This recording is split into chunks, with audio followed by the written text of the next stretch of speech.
Assalamualaikum warahmatullahi wabarakatuh. Selamat malam, pagi, siang, dan sore teman-teman semua. Perkenalkan, nama saya Isna Ayu Melinding Tias dengan NIM 7101421348. Di sini izinkan saya mempresentasikan hasil pekerjaan saya mengenai perbandingan pendekatan kuantitatif dan juga pendekatan kualitatif. Nah, sebelum saya menjelaskan kedua metode penelitian tersebut, izinkan saya memaparkan review artikel mengenai uh, artikel yang menggunakan pendekatan kuantitatif dan juga kualitatif. Nah, untuk judulnya, pendekatan kuantitatif sendiri, saya mengambil judul Assessing Teaching Readiness of University Student in Cross River State, Nigeria, Implication for Managing Teacher Education Reforms, atau penilaian kesiapan mengajar mahasiswa universitas di negara bagian Cross River, Nigeria, implikasi terhadap pengelolaan reformasi pendidikan guru. Sedangkan untuk pendekatan kualitatif, saya mengambil judul Development of Teaching Materials for Evaluating History Learning to Improve Student Critical Thinking Skills, atau pengembangan bahan ajar untuk mengevaluasi sejarah belajar meningkatkan keterampilan berpikir kritis pada siswa. Nah, masalah apa sih yang ada di dalam jurnal tersebut? Pada intinya, untuk penelitian kuantitatif sendiri, masalahnya adalah mengenai kurangnya kesiapan mengajar pada mahasiswa di Universitas Nigeria, di mana terdapat harapan yang diinginkan bahwasanya harapannya adalah lulusan Universitas Nigeria, terutama di kejuruan pendidikan atau prodi kependidikan, mampu menjadi lulusan terbaik dan siap kerja menjadi seorang pendidik. Namun pada kenyataannya adalah mahasiswa Universitas Nigeria dirasa kurang serius dalam mengambil atau mendalami program studi mereka yang dipilih. Nah, ada juga yang berpendapat bahwa mahasiswa bersifat apatis atau acuh terhadap dunia pendidikan. Nah, adapun pemicu mereka bersifat seperti itu yaitu adanya turun atau ketertarikan menjadi guru mereka itu turun karena sistem pendidikan di sana itu tidak diperhatikan atau tidak menarik, sehingga kualitas ataupun kemampuan yang dihasilkan mungkin dirasa kurang. Sedangkan untuk penelitian kualitatif dengan judul yang telah saya paparkan tadi, pada intinya masalahnya yaitu membahas tentang kemampuan seorang pendidik dalam mengembangkan program evaluasi pembelajaran yang masih dirasa kurang di kalangan mahasiswa, sehingga dalam hal ini mahasiswa dinilai di mana critical thinking-nya itu masih kurang. Nah, untuk jelasnya, ini adalah harapan yang diinginkan, di mana evaluasi pembelajaran harus sesuai dengan karakter mata pelajaran yang disampaikan. Namun, pada kenyataannya, evaluasi pembelajaran yang diterapkan masih dirasa kurang sesuai atau kurang spesifik cakupannya, sehingga hal ini menimbulkan turun daya tingkat kritis mahasiswa. Nah, untuk tujuan penelitian tersendiri, untuk penelitian kuantitatif yaitu yang pertama untuk menilai kesiapan calon guru di universitas-universitas di negara bagian Cross River khusus profesi guru. Yang kedua untuk mengetahui pengelolaan reformasi di masing-masing universitas. Nah, untuk penelitian kualitatif sendiri tujuannya yaitu untuk mengetahui kualifikasi pengembangan bahan ajar untuk mengevaluasi pembelajaran sejarah berbasis observasi.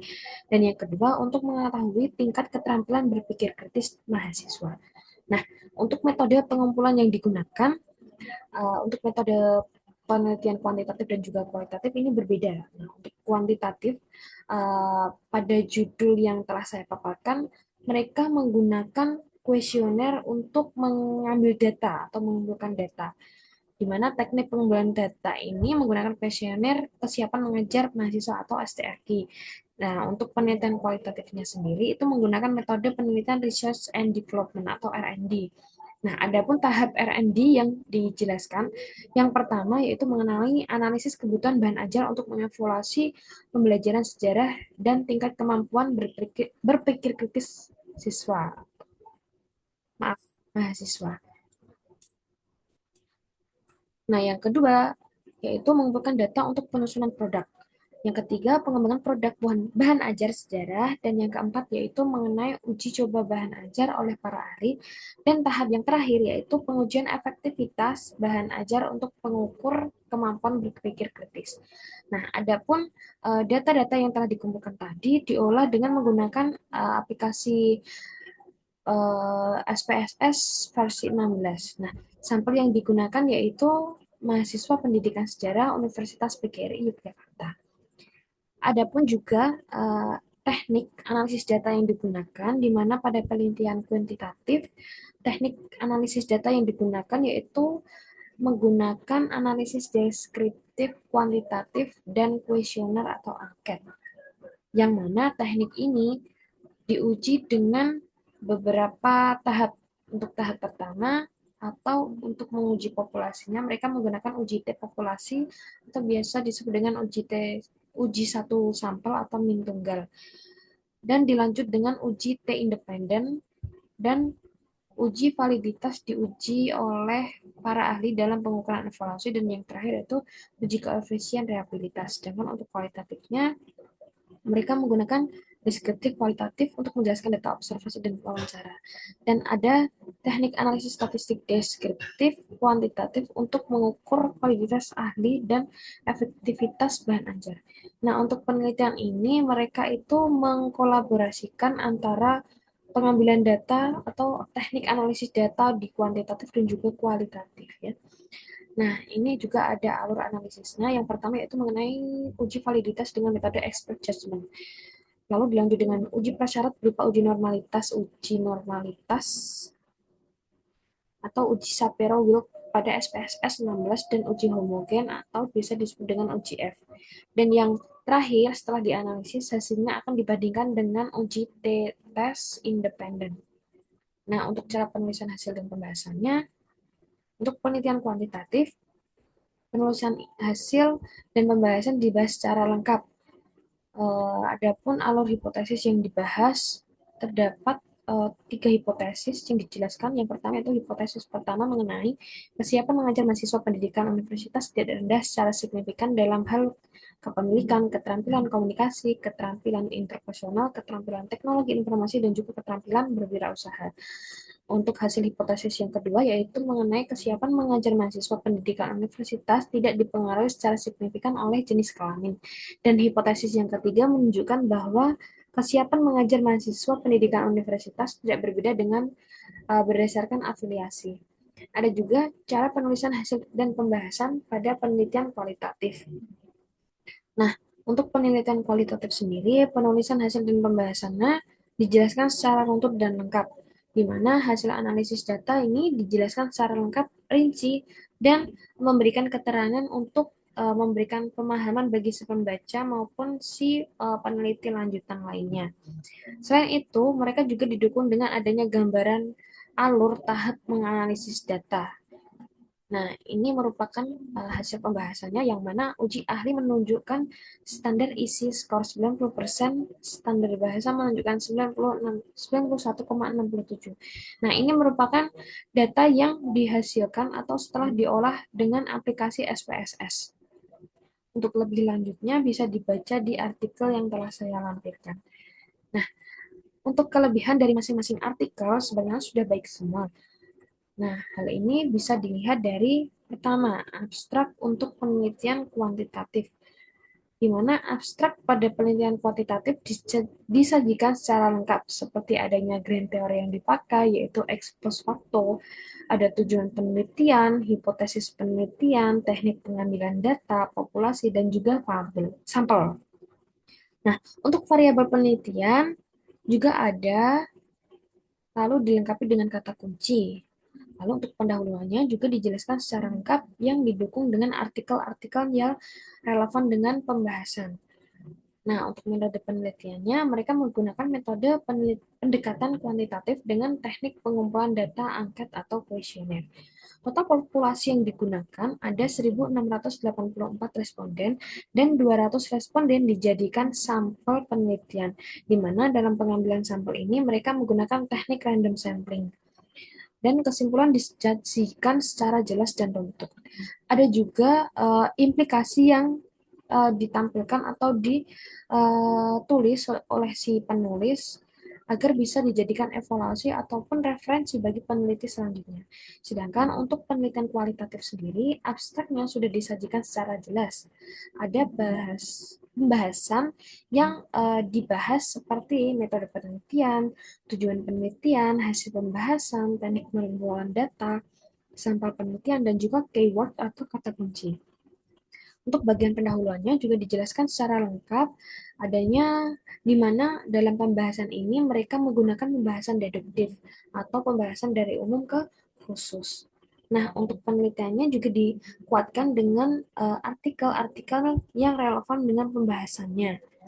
Untuk metode penelitiannya juga dijelaskan dengan lengkap, mulai dari pendekatan penelitian, teknik pengumpulan data, di mana saat mengumpulkan data mereka menggunakan dengan teknik observasi dan juga wawancara.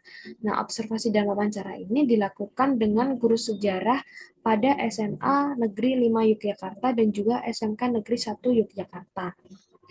Kesimpulannya juga disajikan secara singkat dan juga berkesinambungan. Nah, di samping kelebihan, ada juga kelemahan atau kekurangan yang ada di masing-masing artikel. Ini merupakan temuan-temuan kekurangan yang saya temukan. Untuk penelitian kuantitatif, kekurangan yang pertama yaitu tidak dijelaskan mengenai jumlah masing-masing gender responden. Tadi kan di penelitiannya ada variabel yang menunjukkan bahwa pengaruh mengenai gender kelamin. Nah, pada respondennya tidak dijelaskan secara jelas berapa untuk masing-masing gendernya. Selain itu, tabel analisis data terpisah sehingga jika reviewer atau si review jurnal tidak teliti, maka akan kebingungan untuk mencari tabelnya karena pada saat pembahasannya itu hanya dijelaskan secara deskriptif, tidak dijadikan satu dengan tabel analisis datanya. Selain itu, tidak ada keterangan waktu dalam pengambilan data kuesioner, di mana uh, data atau waktu ini dibutuhkan untuk mengetahui kapan sih pengambilan data ini dilakukan. Nah, seharusnya ditambahkan. Yang kedua, tidak ada penjelasan mengenai kriteria responden. Responden seperti apa sih yang cocok untuk dijadikan populasi dalam penelitian ini. Dan tidak ada penjelasan mengenai tahapan-tahapan penelitian. Dan yang terakhir, tidak dicantumkan software pengolah datanya. Sedangkan untuk penelitian kualitatif, untuk kekurangannya ada tidak dijelaskan kriteria responden yang diambil, tidak dijelaskan teknik pengambilan sampel penelitian, tidak dijelaskan waktu dan tanggal penelitian saat dilakukan, dan juga tidak ada saran yang dicantumkan. Nah, itu merupakan hasil review artikel yang telah saya temukan. Sekarang saya ingin menjelaskan mengenai metode kualitatif dan juga kuantitatif. Nah, tentunya untuk pengertian metode kualitatif dan kuantitatif ini memiliki pengertian yang sangat berbeda.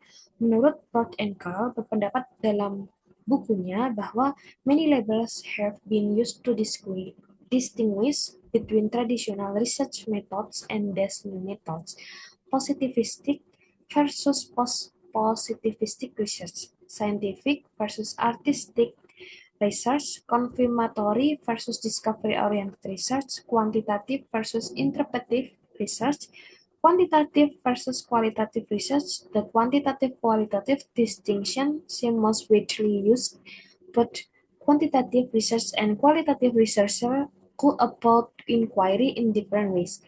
Yang mana bahwa kedua metode ini memiliki julukan-julukan yang sangat bervariasi. Untuk metode kuantitatif sendiri, mereka sering disebut dengan metode tradisional. Kenapa disebut dengan metode tradisional? Karena menurut Burke and Gall, metode kuantitatif ini lebih dulu muncul sebelum adanya metode kualitatif. Nah, selain itu, metode kuantitatif juga disebut dengan positivistic, scientific, dan juga metode discovery. Sedangkan untuk metode kualitatif sering dijuluki dengan metode yang baru atau metode modern, atau biasa disebut dengan post-positivistic, artistic, dan interpretive research. Nah, di sini kita akan membahas mengenai metode kuantitatif. Metode kuantitatif merupakan metode penelitian yang berlandaskan pada filsafat positivisme, yang mana pada metode ini digunakan untuk meneliti sekelompok populasi atau sampel tertentu. Pengumpulan data pada metode kuantitatif ini menggunakan instrumen penelitian, yang mana nantinya hasil tersebut akan dianalisis dengan aplikasi statistik dengan maksud dan juga tujuan tertentu untuk menghasilkan atau menguji hipotesis penelitian.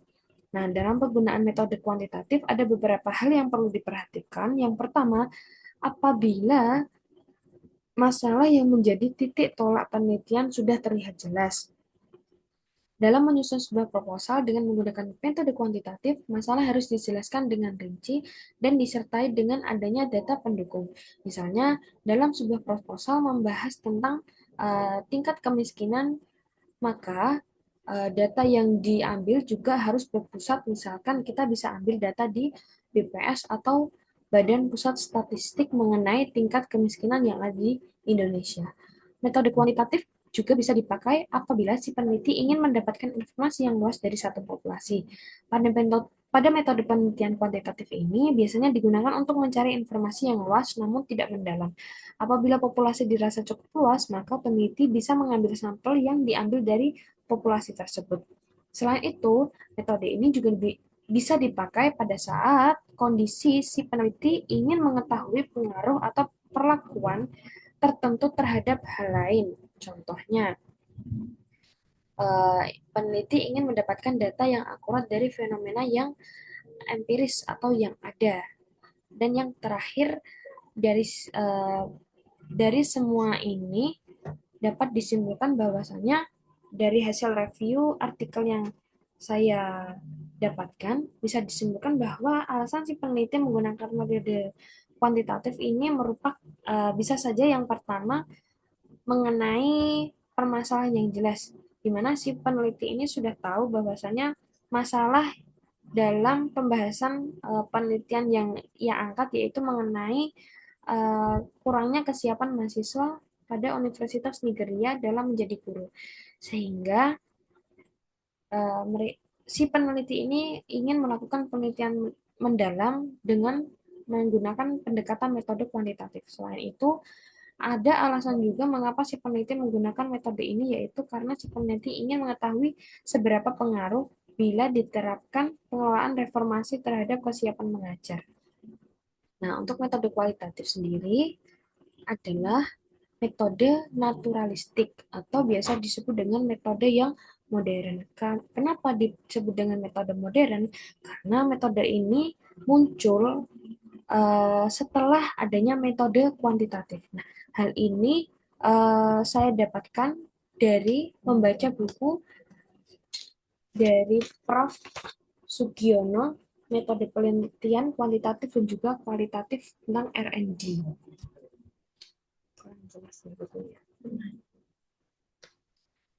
Dalam hal ini, metode kualitatif itu biasa disebut dengan metode yang modern gitu ya. Nah, pada saat apa sih metode kualitatif ini bisa digunakan? Yang pertama, apabila masalah penelitian dirasa belum jelas atau justru malah masalah tersebut belum pernah diatasi. Hal ini karena peneliti kualitatif akan terjun secara langsung ke objek dan melakukan penelitian dengan grantor question untuk mendapatkan masalah secara jelas. Nah, yang kedua, untuk memahami makna di balik data yang ada. Selanjutnya, memahami interaksi sosial, memahami perasaan orang biasanya bisa juga menggunakan dengan teknik wawancara secara mendalam dan juga dilengkapi dengan hasil observasi. Nah, ada juga untuk mengembangkan teori yang dibangun dari data yang diambil dari lapangan dan untuk memastikan kebenaran data. Nah, metode ini juga bisa digunakan untuk meneliti sejarah perkembangan. Dari review hasil artikel yang didapat, bisa disimpulkan bahwa alasan si peneliti menggunakan metode ini yaitu untuk mengetahui kebenaran data mengenai seberapa sih pengaruhnya kualifikasi evaluasi pengembangan bahan ajar terhadap tingkat kritis mahasiswa. Nah, tentunya saat kita menjadi peneliti, kita biasanya bingung dalam memilih metode. Apakah kedua metode ini bisa digunakan secara langsung? Nah, tentunya bisa. Namun, ada beberapa hal yang perlu diperhatikan saat kita berusaha atau ingin menggabungkan kedua metode ini. Yang pertama, dapat digunakan apabila untuk meneliti objek yang sama, namun dengan tujuan penelitian yang berbeda.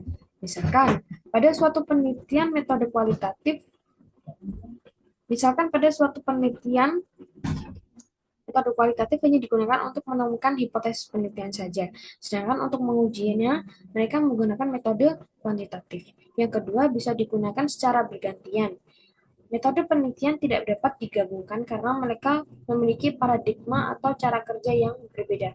Namun bisa dikolaborasikan seperti mungkin dalam pengambilan teknik data. Teknik pengambilan datanya mungkin bisa dikolaborasikan. Nah, dan yang terakhir bisa digunakan apabila si peneliti ini sudah mahir atau paham tentang kedua penelitian ini. Gitu ya. Untuk contoh permasalahan atau contoh penelitian yang bisa digunakan kedua metode ini, misalkan saat kita ingin meneliti tentang faktor-faktor yang ingin memengaruhi kesiapan mengajar. Mungkin kita bisa kolaborasikan metode ini dalam teknik pengambilan data. Nah, dalam teknik pengambilan data ini, si peneliti atau saya bisa menggunakan pendekatan atau teknik pengambilan data kualitatif dengan wawancara dan juga observasi, di mana data wawancara dan observasi ini akan saya gunakan sebagai data pendukung awal untuk membuat saya proposal. Nah, selanjutnya, untuk mendalami atau mengambil data lanjutannya, saya akan membagikan angket kuesioner untuk mengetahui bagaimana pendapat atau respon populasi yang akan saya teliti. Nah, di mana nanti kedua data tersebut akan saya olah dengan menggunakan aplikasi Scientific atau SPSS. Nah, tentu dengan setelah saya mengolah data tersebut akan saya representasikan atau saya jelaskan dengan metode deskriptif kualitatif. Seperti itu. Jadi, kedua data ini hasilnya data tersebut berbentuk kuantitatif. Namun untuk penjelasannya bisa berbentuk deskriptif kualitatif. Seperti itu. Sekian presentasi dari saya. Kurang lebihnya mohon maaf. Terima kasih. Wassalamualaikum warahmatullahi wabarakatuh.